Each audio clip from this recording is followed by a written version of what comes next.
Welcome everybody, and welcome to the Tony Tompkins Show.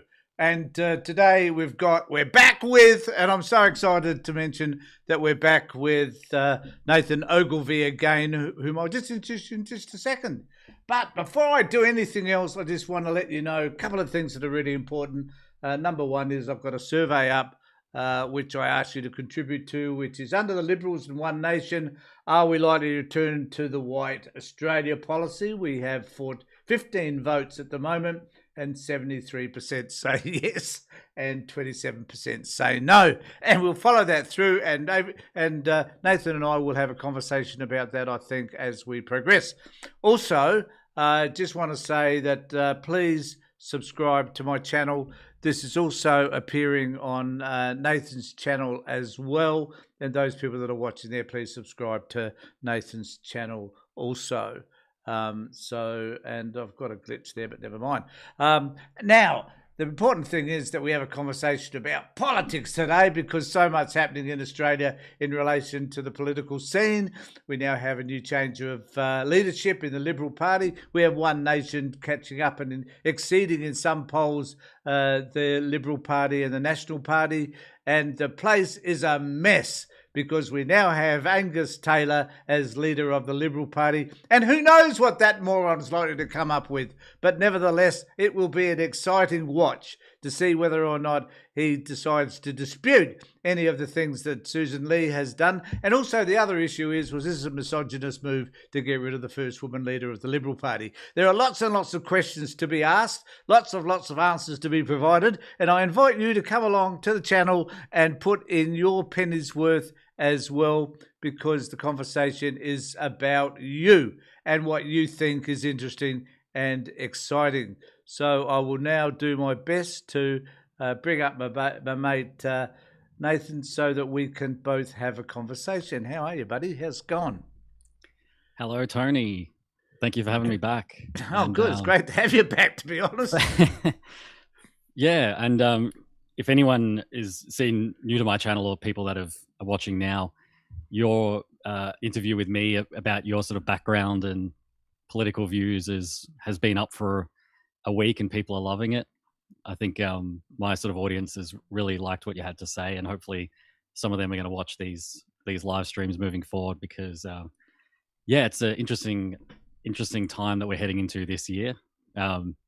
Coming at you from a 34-degree day in Melbourne, so I'm casual today. We've got the blue t-shirt day at the Tony and Nathan show. Yeah, mine is kind of blue, but it doesn't come across necessarily blue here. Yeah. Hey, there's so much to talk about. Tell us a little bit about, and thanks for the interview. The interview, I thoroughly enjoyed doing it. Not many people bother to interview me. I'm usually doing it the other way around. So it was a great pleasure to do so. And if you want to find out a little bit more about who I am and who Nathan is, go to his channel and put in a view. Have a look. It's good. Yeah. It's good fun. It was good fun to do. So thanks very much, Nat, for all of that. Now, tell us, what have you been up to? What is your take on the state of politics in Australia? And do you think it's about time we all abdicated to move to New Zealand? What do you reckon? Well, I'm my father's side of the family's from New Zealand, so I'm technically half New Zealand. Although I probably wouldn't advocate going over there at the moment. I think their situation's a little bit worse than ours. But yeah, I think we haven't spoken on this live stream for about a month, and what I've noticed is the right are in tatters, and I don't get a sense of pleasure from that, even though it is fun to watch. I'm looking at the US at the moment, and that was one of the big things I wanted to talk to you about today, and sort of how the parallels with that, as well as the UK, like with Nigel Farage and the Reform Party, how what Trump is doing over there, the kind of the Trumpian approach, and how Pauline Hanson is emulating that and having billionaire backers like Gina Reinhardt as well. I think with the Susan Lee question, I think it was just one dud replacing another dud. I don't know if you've seen this meme, if your viewers go on social media and all that, with the Angus Taylor had this thing on Facebook where he posted from his own account commenting on his own video, like, fantastic, well done, good job, Angus. And now anything that he posts on social media, everyone's commenting that. So I think he's going to get memed into oblivion. I don't see any young. My audience skews younger. I haven't seen one person say anything positive about him. My conservative family have gone quiet, which usually means that they don't have anything positive to say. So I think it's a time. What I'd also like to talk about today, just to sort of frame the points we can talk about, is you've got the South Australian election in March, and we've got the Victorian election in November. And I know Pauline Hanson has stated this, that it's their case study. Can they translate these polls and the hype into votes and seats?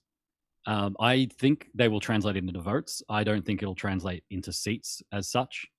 I don't have an encyclopedic knowledge of either state's electorates, but I just think geographically, it's not the math isn't going to work out for them to get that many seats. I also think as they start getting challenged, because it's easy to say anything from the outside, but then when you have to actually look at the policies, and I love your quote, Tony. I was going to actually email you to see if I could put it up on my channel, where you're like, I've seen Pauline's policies and they're shit. When people actually when the hype wears off and the rubber hits the road of these candidates have to actually go out there and campaign, I think it's probably going to fall apart, to be honest with you. But who knows at this point? Okay. If people are that frustrated with Labor, maybe. There's a lot. There's a bucket load of shit. We might take longer than an hour today. I don't know how much time you've got, but there's so much crap to talk about. Just need to do a few comment responses. We've got John from Perth online who tells us it's 24 degrees there. It's about 23, 24 here in Adelaide as well, and it's raining. What's more, now we see rain as often as my mother-in-law farts. So we're excited about that opportunity. And record numbers. What they say? Someone said something about Kiwis. Shout out to the best neighbours in the world, the Kiwis. There you go. That out to you and your family, and my family, because I've got a daughter who lives over there, and I've got a daughter-in-law who is New Zealander. So, okay, lots to discuss. Now the question is, where do we start with all of this stuff? Because you raised also Trump, populism. How's that influencing us? Whether or not we're just going, are we moving towards the Nigel Farage, Donald Trump, and some of the stuff that's happening in Germany and France?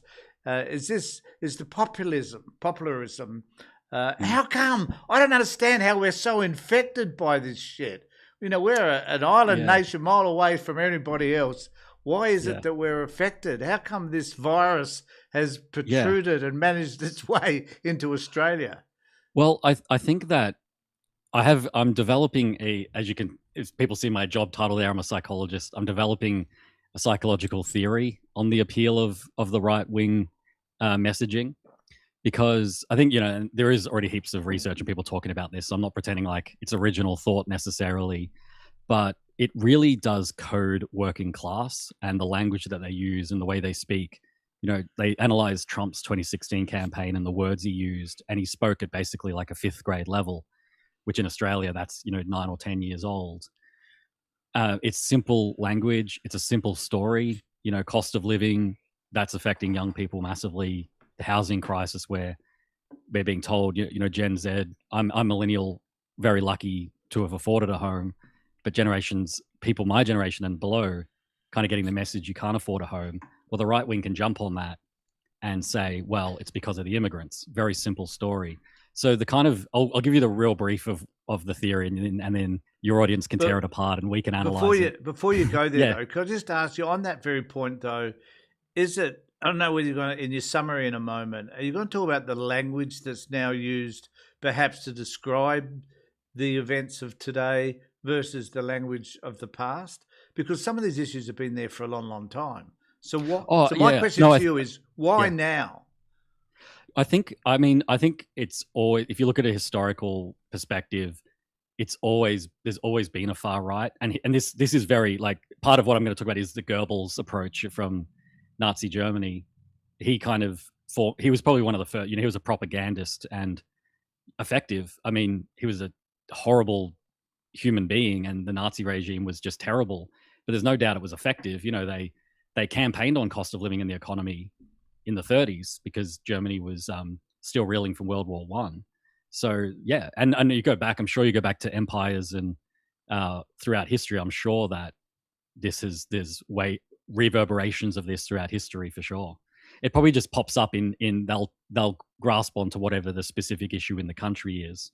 It's just interesting at this point in time in the global situation that immigrants, the way that I've just been researching. I'm doing a video on the UK next week, and the specific issue they're having that Farage is Nigel Farage, who's the leader of the Reform Party, which is kind of a carbon copy of MAGA, the Republican Party in the US now, and One Nation, is boats coming over to the UK from France carrying immigrants. Now, where have we heard that before in Australia in 2013? So it's maybe not, what do they say? History doesn't repeat, but it echoes, or whatever that quote is. So I'm 100% sure there's historical background.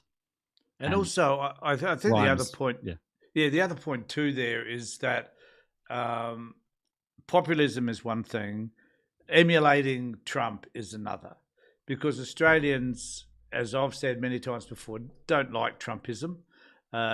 Dutton got slammed for attempting a version of Trumpism or talking about Trump issues during the last election. So if we don't like Trumpism, and we see the Liberal Party and particularly One Nation adopting some of those Trumpist approaches, is that going to bode well for the right or against them, do you think? So really, I think this is where I've had it, especially from some of our conversations, Tony, and other conversations that I'm having, that's clicked for me, is when we say Trumpism, there's two specific, it's two different things. There's a Trumpism of the terrible policies, like the anti-immigration, all of the cruelty and punching down, protecting the billionaires, tax cuts for the billionaires, and the working class get screwed.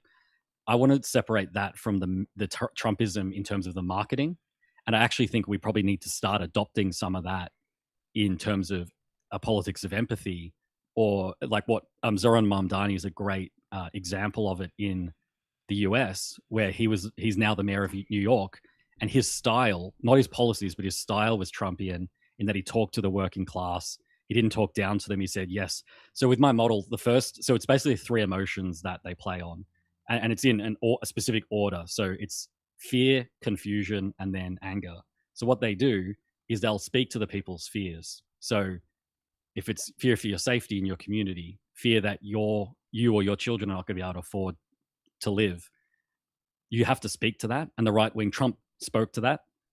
Then the confusion, you have to then, so you move to confusion. The way you deal with confusion is you offer a simple solution. So for Trump, it was build a wall. For Zoran Mamdani, it was the fears was about affordability. So the solution was, we're going to go after the landlords. We're going to go after big business that have taken New York for a ride. The next step then is the anger, and what they do. And this is Goebbels. Like, this is not original from me. This is just what I think the way they do it is you then harness that anger, because you have to go, here's a simple story. Let's take Pauline Hanson. It's the immigrants that have taken the jobs and the houses. So it's a simple story. It makes sense. Not true, but it makes sense. And then translate that anger and that outrage. And it's like the 1984, the 5 minutes of hate. You turn a society's anger towards a particular group, and then they will get motivated, and they will vote, they will protest. And then that's where you get political action from. And that's how it happened with Trump. He mobilized 77 million voters in 2024 to go out and vote for him. Now, that's, I think, what's happening in Australia. And I think what we can do, because we saw Zoran do it successfully. He's now the mayor of New York. Zach Polanski in the UK, who's the leader of the Greens. Because the other side of the story in the UK is the far right is shooting up with Farage, but the left is also rising. I won't necessarily say the far left, because he's trying to build a bigger coalition. He's trying to take a lot of the Labour voters. Because if you look at the polls in the UK, Labour is tanking right now. So Labour isn't tanking here yet, and we don't have that ascendancy of our Greens party, and we might not have that. But I guess what I'm getting at is we need to try that style of giving that simple message and go back to the first step, the speaking to people's fears. Because I think this is what, I'll say we, like generally people sort of on the left, our kind of the 95, us who agree on the 95% of those issues, that it's inequality, it's protecting the little guys we spoke about in our interview, Tony, all the different marginalized groups. The people that get that, when people are afraid of crime, I've literally heard Labor members say this because now they're in power, especially in Victoria. We've had an 11-year Labor government. They say, oh, there's no crime wave. Oh, no, the stats don't show that. And so they dismiss people's fears. And this is the difference between statistics, the big picture numbers like inflation or unemployment are relatively okay in Australia. But if people in their day to day are not seeing that, they're not living and experiencing that, their rent is going up, their insurance is going up, they want someone to blame. And so they'll be susceptible to those simple narratives. And because we have this scattered media system like Facebook, where Pauline and all those nefarious actors can exploit that, that's where I think we really need to counter message. The way that we keep the far right out is we speak to people's fears and we change that confusion. We give the narrative that we know is actually right. And as you know, Tony, as a social worker for years, it's always the big guy. It's David and Goliath, the big guy crushing the little guy. And the far right are getting that little guy to try and crush the even littler guy. That's the thing I think we need to turn around the messaging in our country. Yes, and I rant over. Yeah, it was a great rant, actually. You said things I probably would never think of saying, but they make sense. I've gone deep down a rabbit hole, Tony, since we haven't spoken.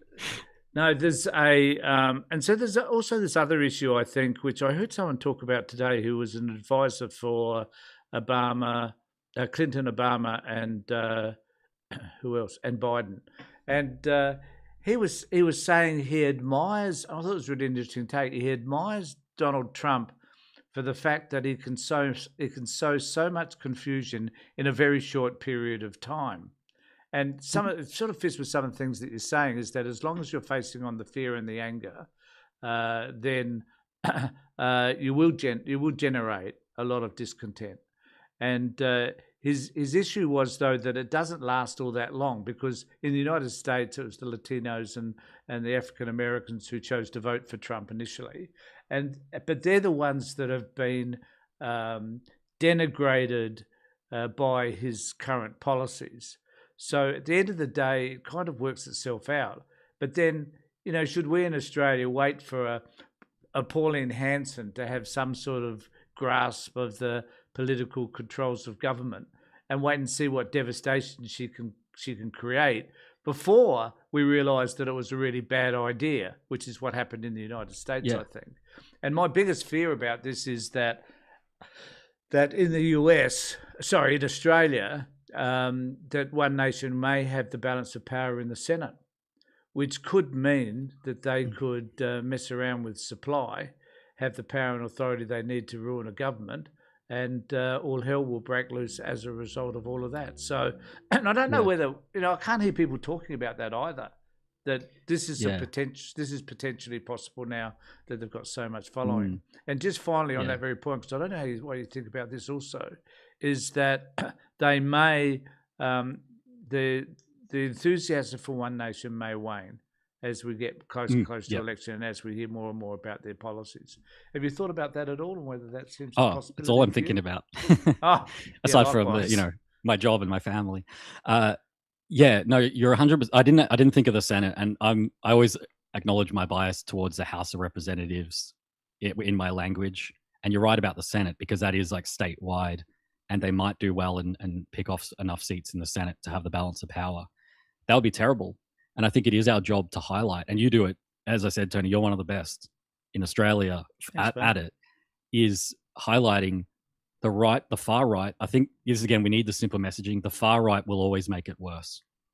They talk about the cost of living, but we can now point to Trump and say their economy is tanking. Like, they've literally fired their kind of head of their ABS because they reported bad economic numbers. And now they have released some recently, but anyone that knows anything about the American economy, the ones that I follow, are saying like it's just fake, fabricated numbers, or they're pointing to the stock market. The thing they never say is like half of Americans don't own stocks because they don't have super like we do. They have different investment accounts and things like that. But it's like stocks is just meaning the billionaires are getting even richer. So we just have to keep, it's just that thing. We have to just keep hammering our message. That's the Trumpism part that I think Labor, a lot of Labor people, I think they've sort of, they get so frustrated about misinformation and that they either like attack back, they attack the voter, or they just give up arguing. And that's the part of Trumpism we need to take, is we just need to repeat the message more back and say the far right will make it worse. Look at all the countries where the far right take over. I'm actually not worried about Angus Taylor. He's a dud. Like, he's worse than Susan Lee. Yep, I am worried. I think I said, for me, it's Josh Frydenberg. I've been roasted for that, but that's okay. I think Josh Frydenberg has the source to be able to unite the right into some kind of coalition. I think he has something. He's not even in. He might get re-elected against Monique Ryan if he runs again in 2028, and he might be able to pull it off in 2031. But Angus Taylor Andrew Hastie would be the worst choice, and he sort of even realized that, so he didn't even try. But Angus Taylor's just a dud, so I'm not worried about him. What I am worried about is what you're saying. I'm not really worried about Pauline either, because I think she is in her 70s, and that's, again, not an age discrimination. It's just that she just doesn't have the numbers to, except for the Senate, as you said, maybe. But again, the balance of power is interesting, because you can't, with the balance of power, you can't, like the Greens is a great example. You can't push policy. You can't like create policy because you don't have the majority, or you don't have you're not the one in power. You can just obstruct. And people get frustrated by that. That's why the Greens tanked, is that they just saw the Greens obstructing. So if One Nation get the balance of power and obstruct, I think Labor should say, look at all this stuff we're trying to do, and look what One Nation's trying to do. We're trying to fix the economy and help, and they're stopping us at every turn. So if they do happen to get the balance of power, Labor can just use that and say, here's our future made in Australia policy. We're trying to bring manufacturing back. We're trying to bring 100,000 jobs back, and One Nation are holding it up. Now, they're always going to, Sorry, go on. Just finish off your thought. I was just going to say, like, I think this is another thing I've sort of realized after our chat, and it is an obvious point. And again, it's one of those things like, I should have always known this, but I don't know, it took me so long. No matter what party, as soon as you create a party, you're going to have supporters. So there's going to be like a portion of One Nation supporters no matter what. So One Nation's always going to have like some level of seats. It just depends on exactly what you're saying is, do the people who are considering it, people who are frustrated with the coalition, do they actually switch over and vote? Or do the coalition, like Angus Taylor's trying to do, he's like, all right, we're going to go hardline on immigration. We're going to like adopt One Nation light policies. And is that going to bring some of those voters back? I think that's what it's going to come down to in terms of winning the election.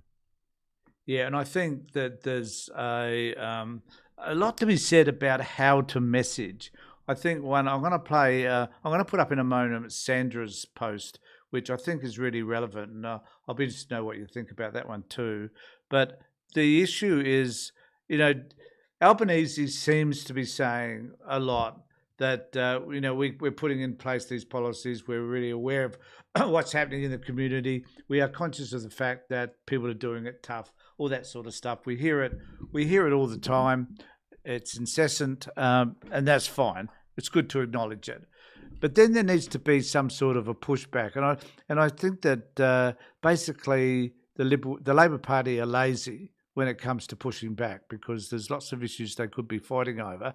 But I just hear Bowen being extremely smart and swami about what's happening with regard to energy policy and that sort of stuff. The policies are there, but at some point, I think they have to decide to push back. Now, Sandra says in this post, which I'll just put up here for us to look at, do away with franking credits and and I agree. I think there's some really interesting policy changes that could be made, which are about freeing up real estate and making sure houses are available for younger people by not making it something that just the wealthy and the well-to-do can dabble in. So thanks for that, Sandra. I do agree with you on that particular issue. But the question here is, does the government have the courage or the guts to be able to do anything about it? So I don't know what you think necessarily about any of that, mate. Yeah, I mean, I don't I'm trying to disagree with you, Tony, but it's like disagreement's always more good for engagement. But if I agree with everything, what am I supposed to say? Don't. I mean, I'm just saying, just on the message. Let's start with the messaging side. So, what is? Just take a general view. What is your view of the way that the Labor Party choose to message? Mm. The argument that Oh, they have all the power and all the control because they yeah, present legislation isn't yeah. really necessarily a good argument when it comes to political debate, because Oh, people will yeah, disagree all the yeah, time with I mean, the Liberal Party do that all the time. So yeah, where's the other pushback from the other side yeah. with I'll regard to the potential crap that's being 100%. presented by the Liberals and One Nation? I'll tie that in with one of your commenters, Danielle, who's back on her beat, holding us accountable.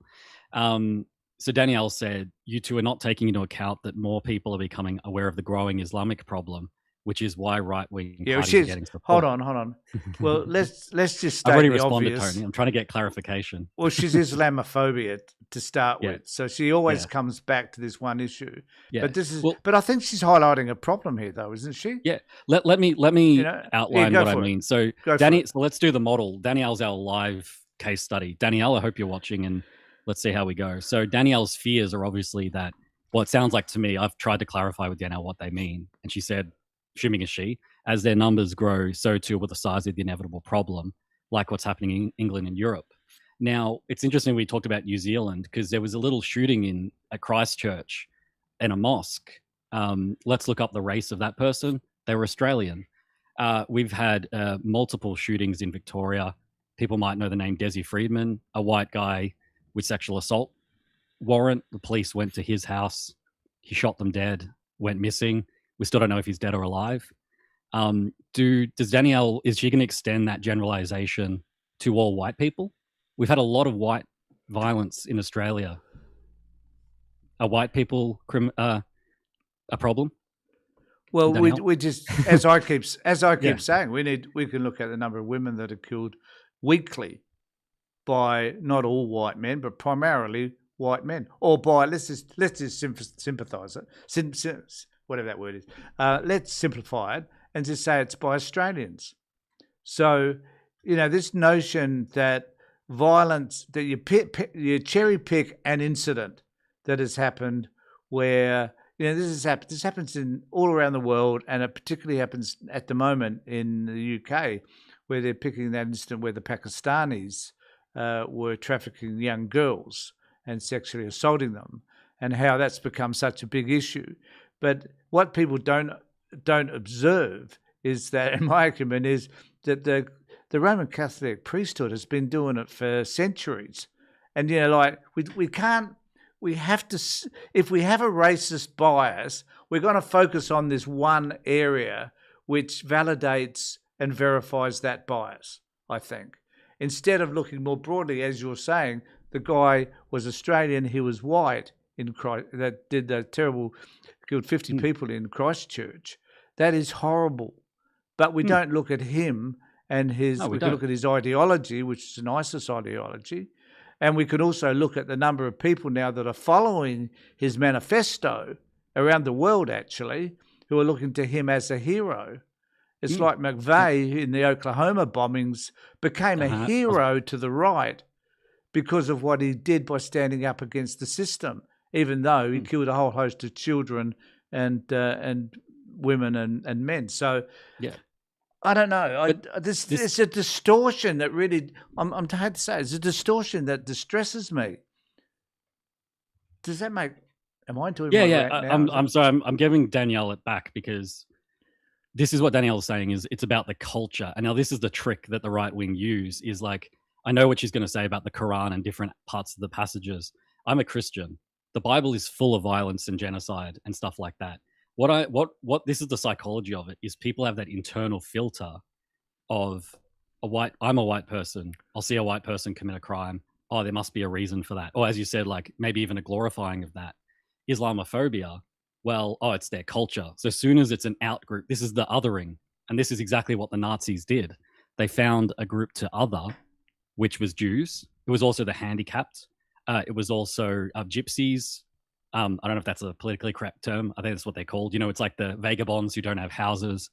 It was like the classic thing again of Hitler wanted power. He needed something to run against. The economy was struggling. So he spoke to them and he said, we will fix the economy by getting these people out. Tony Abbott, we will fix the problems in Australia by getting the people out. Donald Trump will fix America by getting the people out. Nigel Farage will fix the UK by getting these people out. There are white people in Australia that are committing crimes. I said, I'll do a deal. let's set up Tasmania as an open air prison, and we'll put all violent criminals there. I exaggerate, but what I mean is, when you have a society, you have crime. And why do they just tie the Islamic ideology when one or two people, and this is where it's like sensible leftists, they assume that we don't want crime to be punished. I'm very tough on crime. I think violent offenders should be absolutely had the book thrown at them, and if you take someone's life, you should get, there's all, it's got to go through the legal system, but they should definitely be punished. But the people that choose to, well, I don't think if they're choosing, it might be automatic. They'll generalize, okay, so this Islamic guy did it, so it's got to be his culture and ideology. Oh, this white guy did it. Oh, well, some white people are violent. It's that internal filtering of certain cultures. And I think it is the right-wing slopaganda machine that has done this, as we're saying, historically, for a long time. It's a simple political playbook to win power. Take the fears of everyday working people and make them attack the little guy instead of the big guy. I'd love to know Danielle's thoughts on Gina Reinhart and the billionaires. Well, she probably supports. She might even be funded by them. Who knows? Yeah. But I think that and DJ, who's one of my favourite dudes, has put this up, which I will also put up if it works. Danielle, what Tony and Nate are saying is there are those who ruin it for everyone in their own race. I think to some extent that's probably true. But there's no race or culture that hasn't got violent people in it. Exactly. It's just who you decide to cherry pick to attack. And that's what Danielle's fallen into that. And that's what it is. Do we attack Danielle now and make her feel bad and attack her? Or do we try and present the different narrative? And I think it goes both ways, because I've been despondent in the last couple of months with the Pauline thing and things I've heard, that I do think some people are actively cruel and they revel in that cruelty of, let's go after the immigrants. And they actually get pleasure from it, which is quite sick. But I do choose to believe that there are some undecided voters who are just confused. They're fearful and they're confused and they're angry that their lives aren't getting better. And we can speak to them, I think. Yeah, and we need to identify who they are. And I don't know whether, there's this notion somewhere around, I think, that we need to find a specific solution for a specific group of people. So we want to. So I just want to carry it this a bit further. So this is also things like our values. Like, so we can stop having an argument about how to overcome the housing shortage, right? And incidentally, affordability is top of the ladder when it comes to talking about these issues. There's a survey recently where immigration was down the bottom. Mm-hmm. And how affordability and housing and all those other issues, Medicare, access to Medicare facilities, to health facilities, so they were at the top, but immigration was down the bottom. So we're talking about immigration primarily because the media, the mainstream media, is suggesting that that's the issue we should be talking about. Is there something wrong, do you think, about talking about affordability? Because it's not sexy, like how do you get people rolled up about what the grocery stores are doing? Coles are being taken now by NAC, because their advertising is just lying to us basically, and that's fine. But who really cares about that shit? You still have to shop at either Coles or Woolworths or Aldi, whatever. So my point though is that. This conversation, so let's talk about this. This conversation about values pisses me off because no one tells you what that value is. No, right. When they don't want to.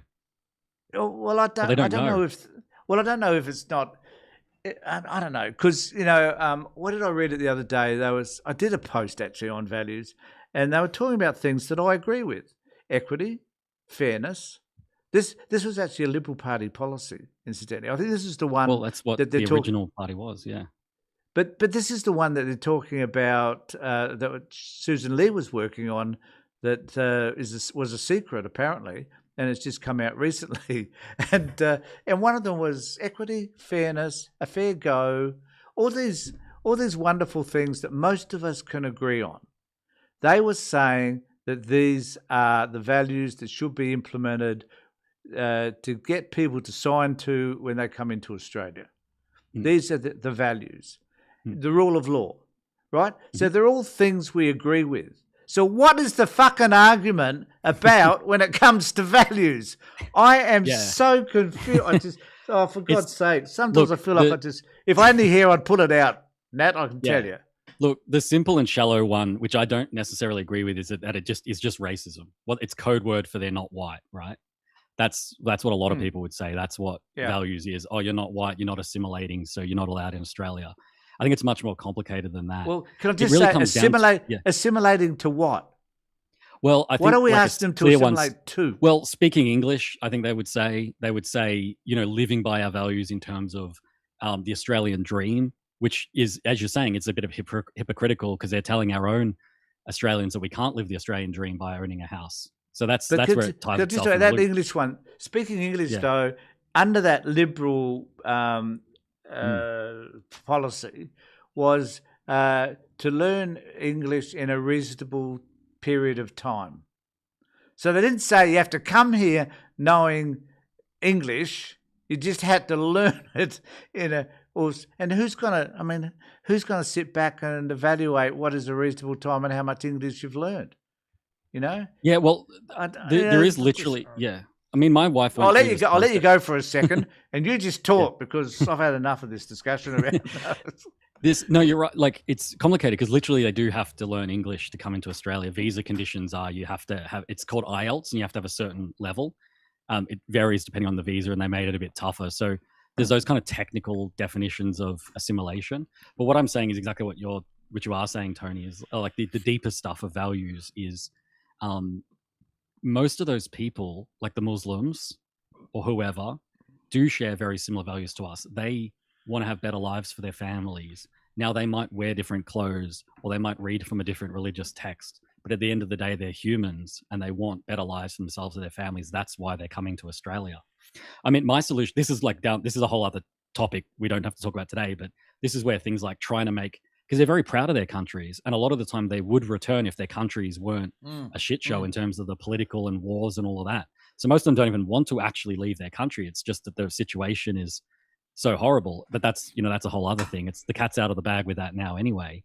But I think what Danielle's saying, like kind of like the Sharia law and all that stuff, is it's just the fear mongering, and it's just the step one in the. I mean, we can call it the Nazi playbook or the right wing playbook of like how you take power. Is they can't win. This is where the Liberals are focusing on that, because they can't win on the economic stuff because they don't have a plan. Jess Wilson, let's turn it to the state politics. Let's start slowly turning the topic. Jess Wilson's a leader of the Liberals in Australia. I see her posting a lot on LinkedIn. I use LinkedIn for my business and stuff, like, because I have to stay connected to the business community, and she's posting a lot on there. She's posting a lot about the CFA, which is our country fire authority, sort of our like publicly funded firefighters. She's talking about how Labor, well, last year their funding went back 55 million. What she doesn't talk about is one of their key policies is scrapping the emergency services levy. What that is it's technically a property tax, and that goes to funding our emergency services in Victoria. So what I'm trying to post, I posted a comment on her post saying, well, Jess, you're not giving the full picture because you're trying to take that funding away. You're taking this levy away. So what are you're going to cut services more? Or are you going to lead us to a deficit? Because if you're going to cut this levy that takes money in, but you're going to keep the budget high, that's going to lead to a deficit. And I don't really believe in I'm not so worried about deficits from a left perspective, but that's what the right wing so worry about. And then there was no response. And that's the thing when you try and capture the right wing on, because really what they want at the end of the day, they want tax cuts for themselves and their billionaire buddies. That's really, sadly, all it comes down to. So all the culture stuff is just distraction, because their idea of managing the economy is cutting public service. So that will just increase poverty, because services like that you provide, Tony, and like that I provide through, I am a private psych, but Medicare and stuff like that will get cut. It'll all get cut. Poverty will get worse. Crime will actually get worse. The economy will ultimately get worse, but they don't care, because then it's tax cuts for their billionaire buddies, and they get a little bit, they'll have Gina Reinhardt will be worth 32 billion instead of 30 billion next year. And they don't care about us. They don't care about everyday people. And that's the real sinister thing, that they, like Trump is the classic example, the man of the people. Like, give me a break. You got a golden toilet, mate. And you're in the Epstein files. Exactly. I'm just going to put up that one that Danielle put up. We seem to be focusing a lot on her, but it's so much fun. Why not? They want to have Sharia law wherever they go. Okay, Danielle, can you tell me where they have done that? I just need to know where in Australia has Sharia law been implemented. Where in the UK has Sharia law? Because that's an argument over there as well. Can you just inform us as to where Tony, that's been? Yeah, I have to done? say on this, Danielle, like, let's be real. Sharia law, I know what the implication is about oppressing women, and there's a lot to it, but that's one of the threads of it. We have a domestic violence epidemic in Australia. Yeah. White males are horrible for domestic violence. I work with them all the time, and I often get good outcomes for the ones that want to change. But there is an epidemic of that. The services around that are a mess. They're not properly funded. We know what works. We know community engagement. These guys are not going to pay for services most of the time, so they're going to disengage. We need to be doing community outreach. I worked in a program for years that would go out to family homes. The children were through child protection. You've got the child protection party, Tony. You know all about this. I'm not, lecturing you, but I'm just talking to the audience. We know what works. People who have worked in the public services and the community services, and the Liberal Party, when they're in power, they decimate them. And then it gets worse. So if you're saying Sharia law, like you care about women's rights and women's safety, you look who you're voting for and look at what they say about real policies, real money that goes to help women in Australia. And Sharia law is in those countries anyway. So if you really care about it, we should be doing advocacy across the world. And I'm in support of that. I don't support anything that has misogyny embedded into it. But this idea of like they are coming and they're bringing the law. But it's like we don't treat women well in Australia. But you hear how the Teal independents are talked about. You hear how go on Monique Ryan's Facebook and look at the comments and disgusting comments from men on her thing. Yeah. If you're a woman, like Susan Lee, as you said, I don't think she was taken out because she's a woman. I don't look at politics like that. She just was a terrible politician, got nothing to do with gender. But the attacks on her because she was a woman, misogyny is alive and well in Australia, with Sharia law or not. Yeah, exactly. Oh, that's a fabulous point. So glad you said it. I did say white males, Danielle. So that... she's talking about Indigenous domestic violence. Do you want to... You said white males. That one, Tony? Indigenous domestic violence is way worse, yeah. I want to go to another angle on this, which I thought about last night and I really must talk about. So I might just do this for a section and you give me your response. And that is that years ago, so there's this issue around not having people come to Australia from certain countries that are deemed to be either violent or Muslims, or they have a war happening of their own, Gaza, Somalia. And I was reflecting on this last night, Nat, and I was supervising, I used to do some work for Flinders University, supervising social work students. And I had this young bloke who was a Somalian, and he was fabulous. And he was actually a boy soldier in Somalia. So he was recruited at a very young age to carry a gun and to shoot people.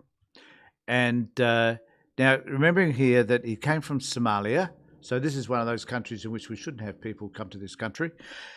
And he was here with his parents had been killed in the war. He was here with his two younger brothers.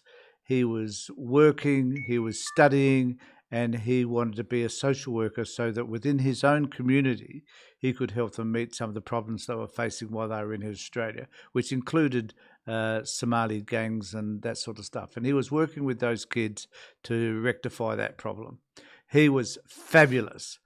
I also, at the same time, was working with a guy who was European, came from Serbia, I think, and he was the worst potential social worker I have ever seen. So on one hand, I got this Somalian who was escaping fear, who lived in a country in which he could have died at any time or been killed by somebody else. And he had seen some of the most horrible, horrible murders and decapitations that one could ever imagine. A boy had seen all those things. And he had decided to turn his life around because he had the opportunity of coming to Australia. The other guy, who I thought was misogynist, was a bully, was a horrible. In fact, I failed him in the course I was doing. Regretfully, someone else picked it up, and he's still, I think, graduated. But the point I'm making is we have one white person who was horrible. We have a very dark black Somalian who was fantastic, who had all the values in the world, who was trying to escape something that was beyond most of our comprehension and was doing something about it. And I asked myself the question, who would I prefer to have in this country? The white guy or the black guy? Black guy anytime, because he was a man who understood what it meant to be afraid. Well, and in this country, he didn't have to worry about that anymore. Yeah, look, I think it just does come down to how people, like their personality and how they respond to the world or respond to their trauma or all that is much more just individual than their race. Like that's the Martin Luther King quote, like about judging a man by the content of his character, not the color of his skin. There are horrible black people and there are amazing black people, and there are horrible white people and amazing white people. It's, it's psychology. It's a black and white thinking. Yeah, pun not intended, but that's like cognitive distortion number one for that reason, because it's so much simpler to put people in boxes. Like Danielle's doing it again, saying, "Oh, we haven't now talked about Indigenous domestic violence because we spoke about white males. We're dismissing Indigenous." I think, Danielle, you're doing the exact same thing with Muslims. You've bought this media narrative, and I think Danielle might be. I don't want to assume Danielle's background, but Danielle was really going hard protecting Jewish people in our last live stream. So I don't know if Danielle, if you are Jewish or connected to the Jewish community, but they've gone through a horrible time as well. Just because we haven't spoken about them yet doesn't mean we don't care. That's how you go past black and white thinking and you sit in the gray, as Tony, your story highlights. Not all people of one race are one thing. You look at what the stats say. So when I say white males are committing the most domestic violence in Australia, and that's also by ratio, that's just what the statistics show, because police report on this stuff. So I'm not discriminating against white males. I am a white male. And I know amazing white males that have done great things for society and are great people, and horrible ones that beat their wives and commit crimes. Humanity is complicated. Plenty of them. And I think the issue too is that we live, people talk about values, Australian values. Danielle's talking about culture. Or culture. Or culture. Like, culture's, what is our culture? Danielle hasn't defined culture yet. Yeah. Well, like is the Australian culture to, I don't know, is it to be misogynistic? Is it to express versions of women that are really unhelpful? Is it to think that, and I think, working with so many men as I have, part of the culture is about feeling powerless. They did a survey a long time ago, long before your time, Matt, but it was about, men and how they respond to their feelings. And it was really about being hopeless, powerless, and helpless. They were the three feelings primarily that men had. Mm-hmm. And part of our culture is establishing an empowered sense of powerlessness, funnily enough, and men feeling inadequate in relationships. And to me, to some extent, that is part of the cultural belief, is that in order to be able to overcome that, we must be dominant. And in being dominant, we abuse and we damage other people. And that's right across cultures. That's got, but I think that part of the Australian culture, unfortunately, is about emphasising power and control, because men in this culture are taught not to be independently powerful, and they're not taught to be respectful of other people because they're fearful that will demonstrate weakness. That's my lecture. Yeah, no, it's just, I'm trying to get stats because Danielle's now asking for stats. I think that's the point, is that it's when you talk about the culture of violence, it then, when you apply that to a race, it then, like, you sort of, like, that's the problem, is you put that filter before the person. So you're walking down the street and you'll see someone with a hijab or a burqa or something, and assume the culture before the person. So what I do, or I try to do, but because we all have our biases, is you put the person first before the culture. But we don't want to do that usually because the shorthand is easier. And we all do it. That's what stereotypes are, right? And we do that. And I think that's what, and it's not even about left or right. I was going to say the left do it, but we all have our own stereotypes. So it's not even left and right are stereotypes in their own, because then you start building assumptions about people. And that's why I've even called my channel The Rightist Leftist, to sort of poke fun at that idea of like, I had the comment on one of my first videos. Someone was like, I really like what you have to say, but you're a bit too left for me. So it's like, you like what I'm saying, and that's leftist stuff, but because my label is leftist, you suddenly don't like me. So that's, I guess, what we're trying to say for people like Danielle and that too, is like the right wing, and like Pauline, let's just not even say right wing, Pauline Hanson's message is like, we need to lower immigration to keep these people out. Well, first of all, those people are already here. White people who are Australian citizens, it's like this. What I'm saying is Australian citizens don't have zero crime. And that's not even just white people, because a lot of people from different backgrounds, we are a nation of immigrants, let's not forget, have committed lots of crimes. If we really want to address crime, it's exactly what you're saying, Tony, or culture, is through education. And that's why the show is called What Have We Learned with Tony and Nathan? Because it's about blending cultures. Because if you have monocultures, monocultures have their own issues. There's a lot of Latin American countries that don't have, because in those countries they emigrate, they leave the country rather than come. They emigrate rather than immigrate. So there are a lot of countries in the world that have monocultures. Now look up their crime statistics. It's high, and the reason is because with multicultural countries, that does by its nature have conflict, where people from different cultural backgrounds will have different values. But ultimately, that's what leads to a more cohesive society, is where cultures can have that opportunity to mix. And then when you have people like Pauline Hanson trying to stoke the division, look at these people and what they do. Look at this one person who committed this crime, or look at these few people that committed the crime, and let's join the dots. And the other cognitive distortion, the overgeneralization, let's generalize that to their whole culture. Well, if you buy that message, I don't know what to say. I think it's our job to educate. It's not my job to change people's mind about that if that's what they want to do. But I think that's the insidious part, that you got to look at the person in front of you, not the culture. Yeah. And I think it's important. Daniel raises a good point around statistics, but let's be clear about that. Statistics tell us what the problem is. They don't always tell us the solution.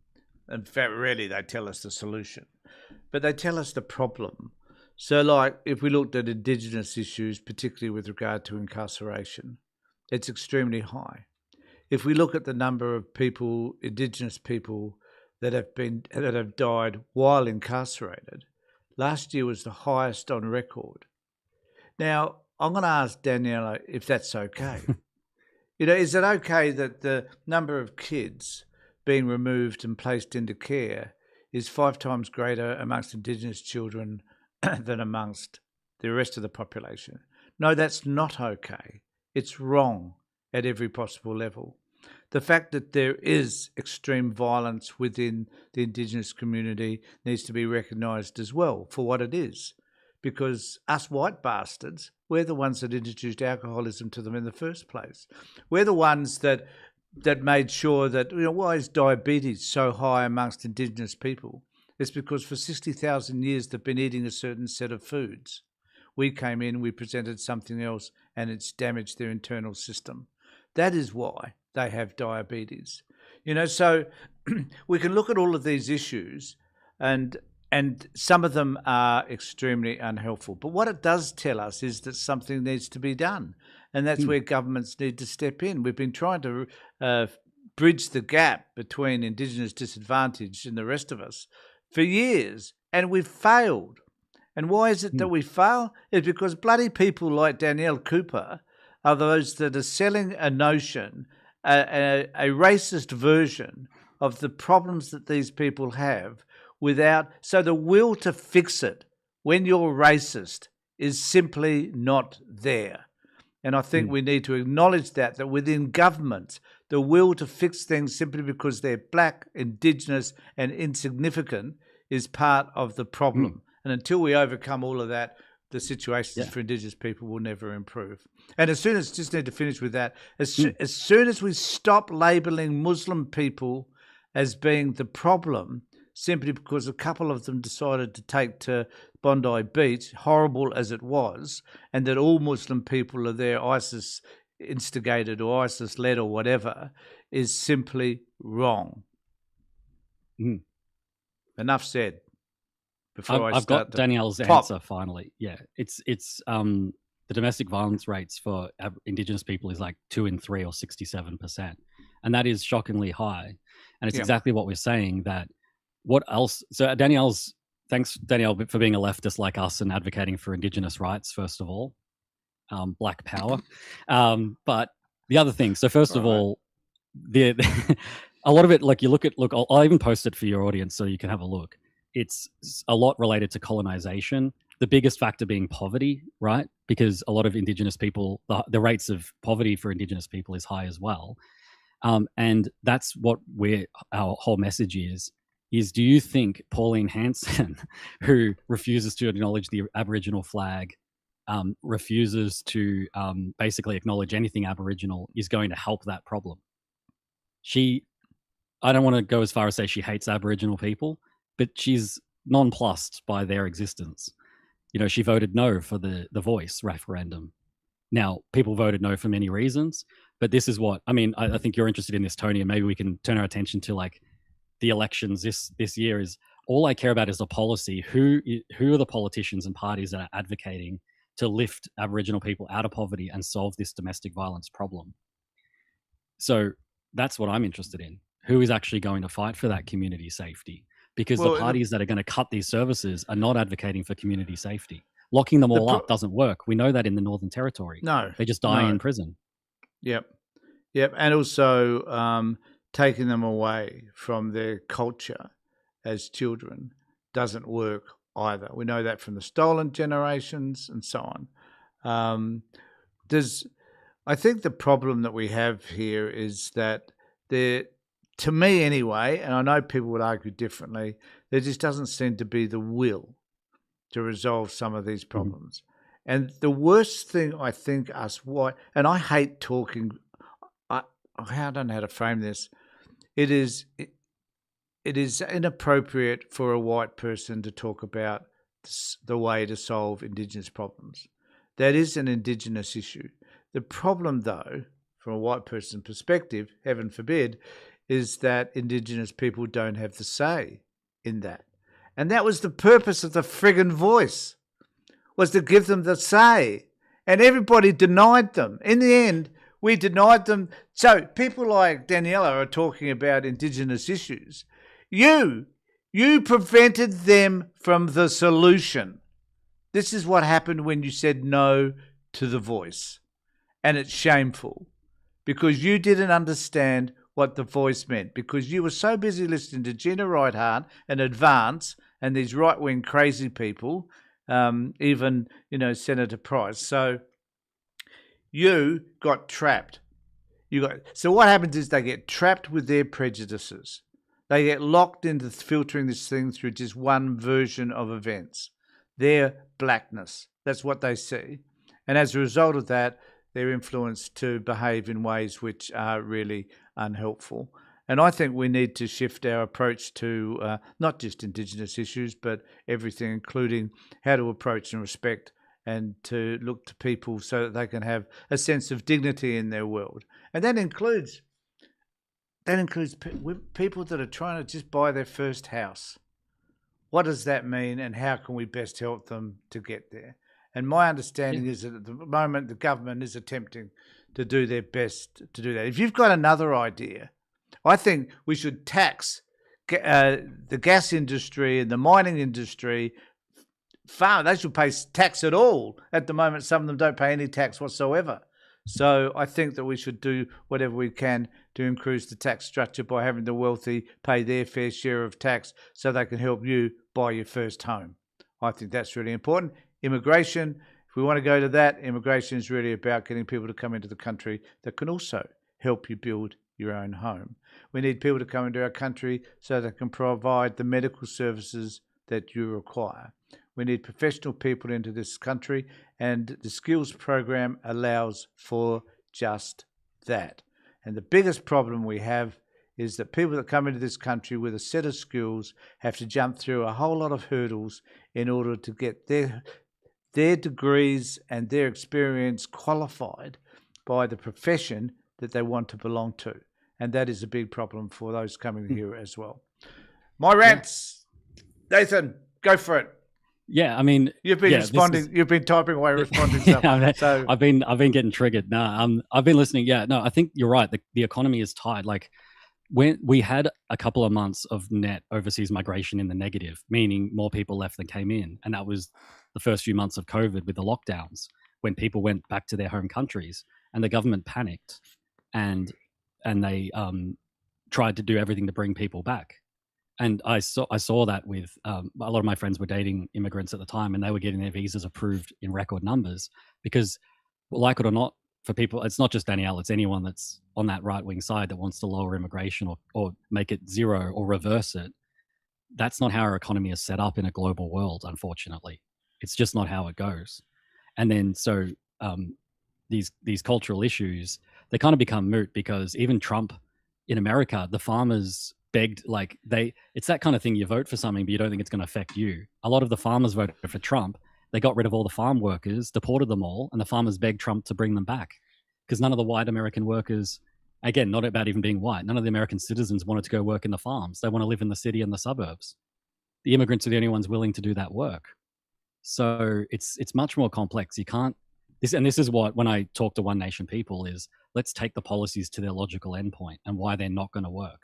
Because the government will absolutely panic when we have negative migration or even cutting back. I do think the numbers need to come down a little bit.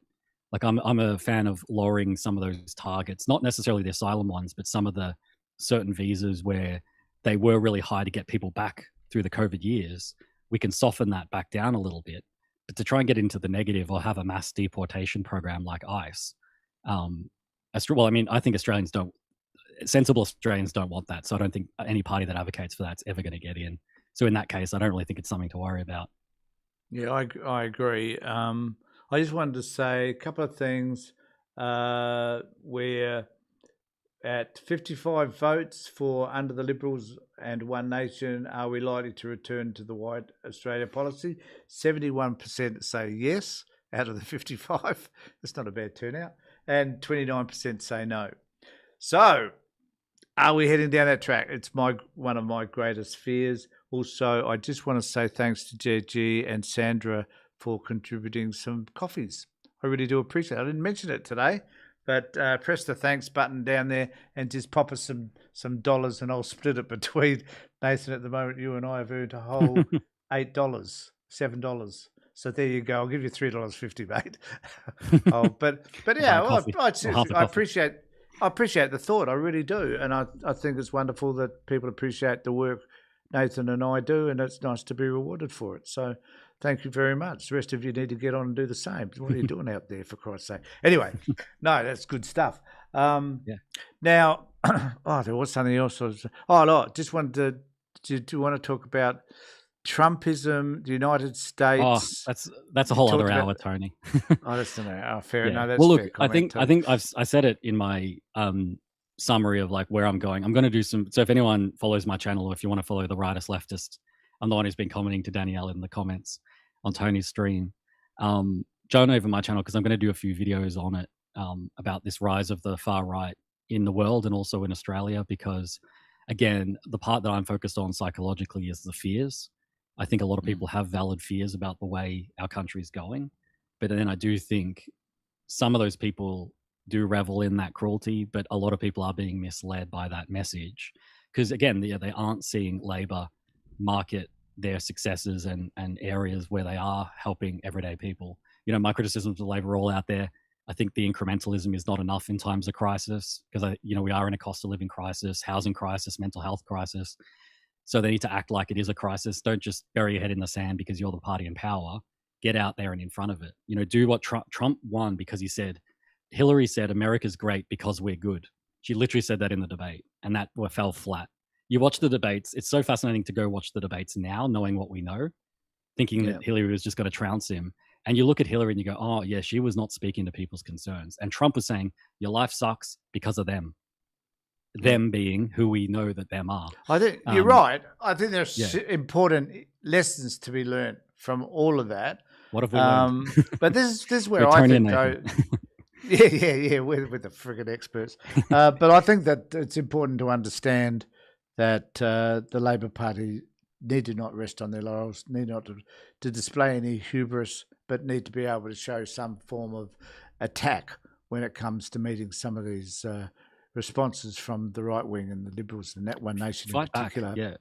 I just want to say, yeah. So go on. Tony. Sorry, I'm getting activated. All right. Well, it was just that I wanted to thank Avery. Avery gave us $5 as well. Oh, nice. And Avery's on Thursday night, on Thursday afternoon at 3:00. He's the other person who's been a bit absent for a while. People love to argue with Avery, and I think Avery will be raising an issue around abortion. So that person who disputed his take on that will be most fascinated by the conversation that Avery's likely to have with us on Thursday afternoon. Sorry, you were feeling fired up, mate. Fire up. Well, go for it. Let's end on this because I do have to go look after my child. Labor Party and their perception of not doing anything or their perception of their success this year. You said in our video, Tony, that you think in South, because again, I don't really know South Australian politics all that well. Is Labor a shoe-in to win in the election? Is that your prediction? And, yeah. And the second question, part two, just One Nation as well. Do you think they're going to do quite well, or do you think the hype will fizzle out by March? I think Peter Malinauskas is very popular here. No one knows who the Liberal Party leader is. They have a handful of seats at the moment. There's some talk about them not having any, which blows me away. They will have still retained some. And One Nation have got, what's his name? It'll come to me in a moment.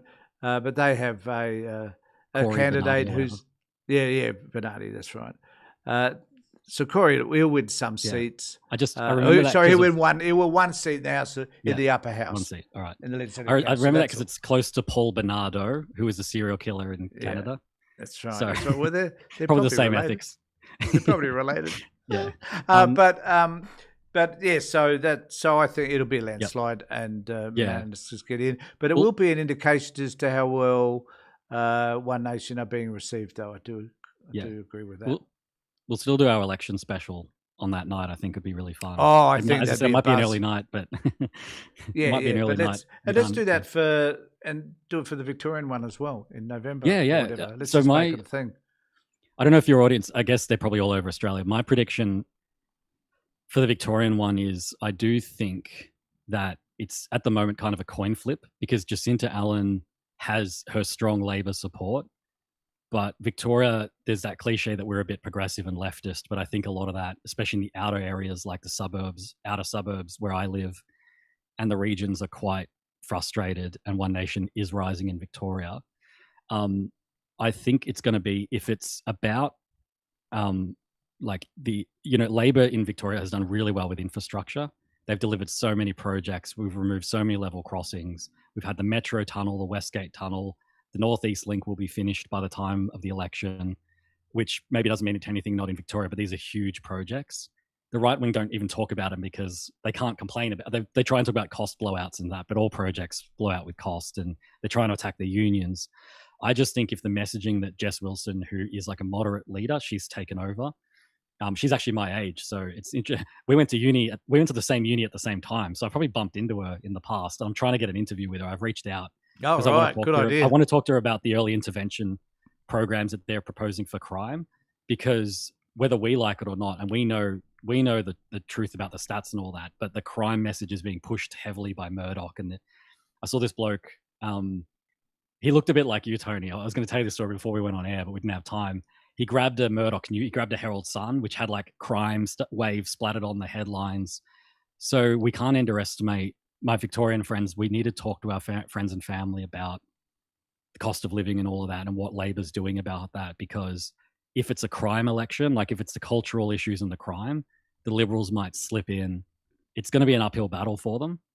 But I do think right now, I think I couldn't confidently say either way which way it's going to go. It's just going to go to which message Victorians thing. And I think if it's cost of living, I do hope that Labor get another chance at it. I think they need another 3 years. And I'm not that much of a fan of Jacinta Allen for a bunch of reasons we'll talk about on our special. But I think they're better than the alternative. The Liberal Party has no policies. They're just going to cut funding for wealthy property owners and all the wealthy people in the state. And again, the poor will get screwed. So we can't have that. Okay, and I was just about to thank somebody for some money, but they disappeared. So and I was going to bring them up, but because they made a really good comment as well. Oh no, here it is. No, sorry, I lied. I'm just going to bring this one up just before we go. So thanks, John. Really appreciate that. You guys are doing great. I'd like to say Australia's political discourse on the centre-left, Greens, Tills, have the majority of the population, and is in my prediction.